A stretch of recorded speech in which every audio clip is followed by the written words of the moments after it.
आज 4 अप्रैल है और आप सुन सकते हैं आवाज़। फिर से सायरन बज गई है टेल अवीव में और उसका मतलब कि ईरान की तरफ से फिर से मिसाइल अटैक लॉन्च किया गया है। अब देखना होगा कि किस डायरेक्शन में ये मिसाइल अटैक किया जाएगा। बार बार मिसाइल अटैक किया जा रहा है ईरान की तरफ से। हर गुजरते दिन के साथ ये जंग जो है गहरा रही है। अभी देखना होगा कि कहाँ से ये अटैक होगा।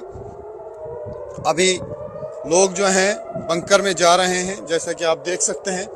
जो भी ये इर्द गिर्द लोग हैं वो बंकरों में जा रहे हैं और हमारी नज़र अब रहेगी आसमान पर। इस डायरेक्शन से ईरान है। अब देखना होगा कि कहाँ से ये अटैक होगा। ये देख सकते हैं आप, ये है क्लस्टर बॉम्ब। ये है क्लस्टर बॉम्ब न्यूज़ 18 इंडिया के कैमरा में कैद। ये आप देख सकते हैं बहुत ज़्यादा बम बिखर रहे हैं। आज 4 अप्रैल है। बार बार जो है अटैक्स हो रहे हैं और बहुत सारे क्लस्टर बम जो है इर्द गिर्द बिखर गए और नीचे आप देख सकते हैं कि लोग भाग रहे हैं शेल्टर में। ये देख सकते हैं आप किस तेज़ी के साथ लोग आ रहे हैं। अभी ज़ोरदार धमाके होंगे।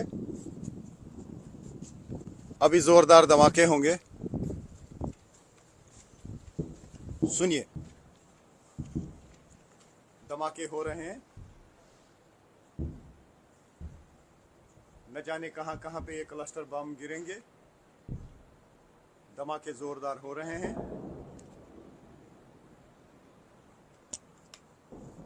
तो आप सुन सकते हैं जोरदार धमाके हो रहे हैं।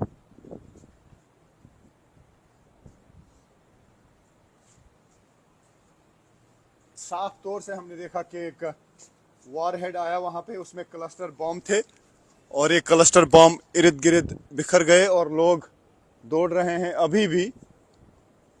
अभी भी बॉम्ब शेल्टर की ओर लोग दौड़ रहे हैं। तो आज 4 अप्रैल है, रात का टाइम है। एक जोरदार अटैक हुआ फिर से ईरान की तरफ से इसराइल पर और हमने देखा आसमान में एक वॉरहेड आ गया क्लस्टर बॉम्ब्स का और वो बॉम्ब इर्द गिर्द बिखर गए और जोरदार धमाके हुए काफ़ी टाइम तक। क्योंकि ये जो क्लस्टर वॉरहेड आता है उसमें काफ़ी सारे बॉम्बलेट्स होते हैं और जब वो आसमान में बिखर जाते हैं, बताया जा रहा है कि करीब 8 किलोमीटर एरिया तक मार कर देता है। यानी 8 किलोमीटर के एरिया में वो फैल जाते हैं और अलग अलग स्पॉट्स पे वो फिर धमाके हो जाते हैं और उसमें काफ़ी नुकसान हो जाता है कई जगहों पे। और अभी तक क्लस्टर वॉरहेड जो है यानी क्लस्टर बॉम्ब्स का अभी भी कोई तोड़ इसराइल के पास नहीं है।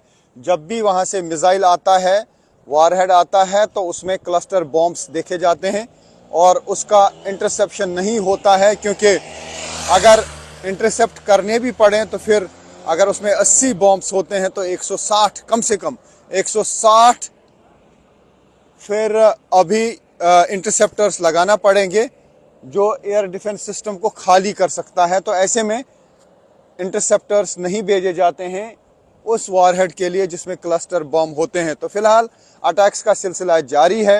हालांकि खबरें ऐसी भी आई हैं कि शायद इसराइल और यूएस की तरफ से आज ईरान पे अटैक नहीं किए जाएंगे, क्योंकि अभी भी एक पायलट जो है वो मिसिंग बताया जा रहा है। उसकी तलाश लगातार जारी है। हालांकि इसराइल की तरफ से दावा किया गया है कि एक पायलट को रेस्क्यू किया गया है। आपको मालूम होगा कि एक F-15E फाइटर जेट जो है उसको मार गिराया गया है ईरान में और उसमें 2 पायलट सवार थे। एक के बारे में दावा किया है इसराइल ने कि एक को जिंदा रेस्क्यू किया गया है और एक की तलाश अभी जारी है। ईरान की तरफ से भी लोगों से कहा गया है कि वो अगर कहीं पर भी पायलट को देखेंगे तो फौरन वो IRGC को इन्फॉर्म करें और उसके लिए एक रिवॉर्ड भी अनाउंस किया गया है। तो फिलहाल ऐसा लगता है कि ये जंग जो है लगातार गहरा रही है, हर गुजरते दिन के साथ गहरा रही है ये जंग। न सिर्फ इसराइल और ईरान में बल्कि लेबनान में भी लगातार जंग जारी है इसराइली फोर्सेस और हिजबुल्लाह के दरमियान। साथ ही कुवैत पे भी जो नए हमले हुए हैं वहाँ पर भी काफ़ी नुकसान हुआ है।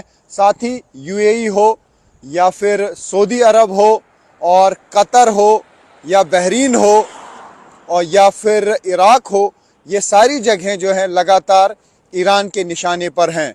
तो फिलहाल जिस तरीके से काफ़ी इम्पोर्टेंट जगहों पे अभी तक यूएस और इजरायली फोर्सेस ने ईरान में हमले किए हैं, तो ईरान ने भी बताया जा रहा है कि काफ़ी जगहों की एक लिस्ट बनाई है और अगर यूएस और इजरायली फोर्सेस का हमला जारी रहा तो उस लिस्ट के मुताबिक भी फिर ईरान हमले कर सकता है।